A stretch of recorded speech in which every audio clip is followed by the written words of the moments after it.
Hello guys, pag-usapan lang natin ang breaking news. May pasabog nga naman kasi ang bali-balita at exclusive na pinag-uusapan ngayon. Diyos ko, hindi sila bagay ni Catherine Bernardo. Mas bagay kay Daniel Padilla ang mga legit na cool girls. Hindi katulad ni Catherine Bernardo na trying hard magpaka-cool. Alam niyo naman siguro, diba? May kanya-kanyang kaugalian ang bawat tao.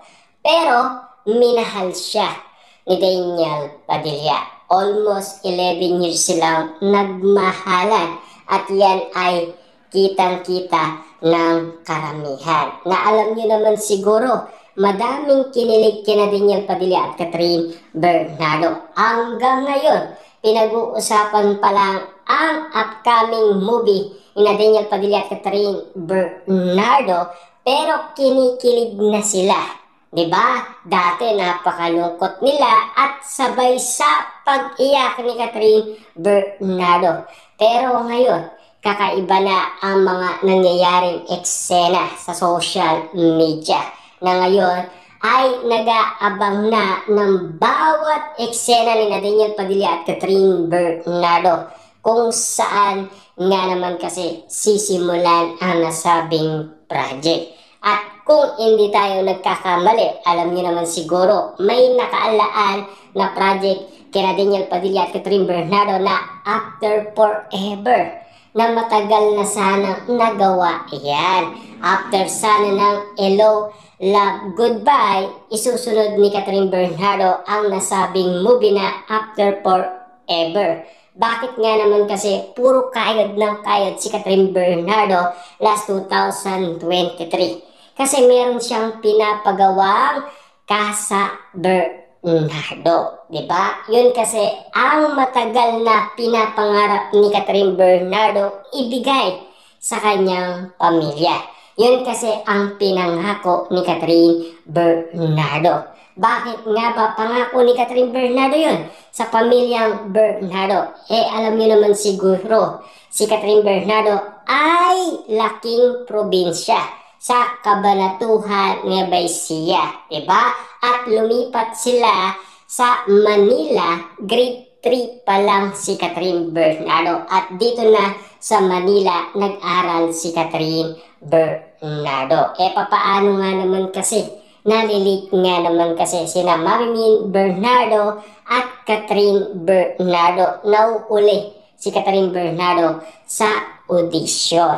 Na alam niyo naman siguro, unang nakilala si Catherine Bernardo sa Once Upon a Time. Na alam niyo naman siguro, noon ay patok na patok ang mga chikiting, diba? Na alam niyo naman siguro, hanggang ngayon, cute pa rin si Catherine Bernardo. Lalo-lalo na tinatawag pa rin siyang queen at diyosa na kagandahan. Yan kasi ang mga sinasabi ng karamihan. Samantalang si Daniel Padilla, napaka-angas ng ginawa niya.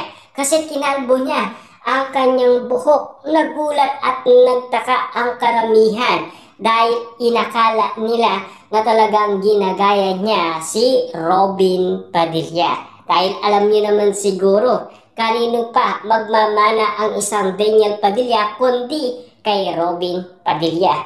Lahat kasi ng kilos or galawan Robin Padilla ay kuwang-kuwa ni Daniel Padilla. Lalong-lalo na ang hilig ni Robin Padilla sa mga leather jacket ay ginagaya umano ni Daniel Padilla. Lahat ng mga bagay na ginagawa ni Robin Padilla, yun din ang ginagawa ni Daniel Padilla. Grabe nga naman kasi ang pinag-uusapan ngayon sa social media, lalong-lalo na kay Catherine at Daniel Padilla, na patuloy pa rin kinukumpara, na sinasabi hindi na daw bagay. Kasi naging action star lang si Daniel Padilla. Yan kasi ay matagal ng pangarap.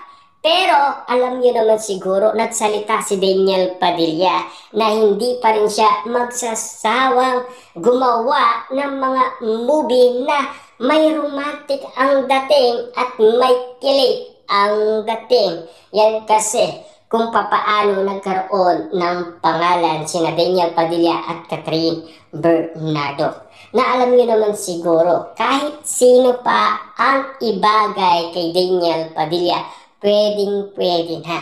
Kasi nagkaroon na ng pangalan si Daniel Padilla. Marami na umanong umanga sa kanya. Dahil ngayon, inakala nila na nililinis ni Catherine Bernardo ang pangalan Daniel Padilla. Nang dahil sa isyong Mayor Mark Alcala at Catherine Bernardo. Dahil kinukumpara nga naman kasi sila Daniel Padilla at Mayor Mark Alcala na mas red flag pa daw itong nasabing mayor ayon kasi sa karamihan. Yan kasi ang mga pinag-uusapan na issue at chika sa social media. Simula nga naman kasi napag-usapan niya nina Ogie Diaz at ang kanyang mga kasama at siner sa atin. At lalong-lalo na, ika nga ni Ogie Diaz, yan ay galing sa kanyang solid source. Pero hindi kayang patunayan hanggang ngayon. Wala pa rin resibo at ebidensyang magpapatunay. Hanggang ngayon kasi, tahimik pa rin sina Mayor Mark Alcala at Catherine Bernardo. Ayon pa kasi kay Ogie Diaz, single naman sila, bakit ayaw nilang umamin? Anong masama sa pag-amin nila? Siyempre hanggang ngayon kasi tinatago pa rin ang lihim na relationship daw ni Catherine Bernardo at Mayor Mark Alcala.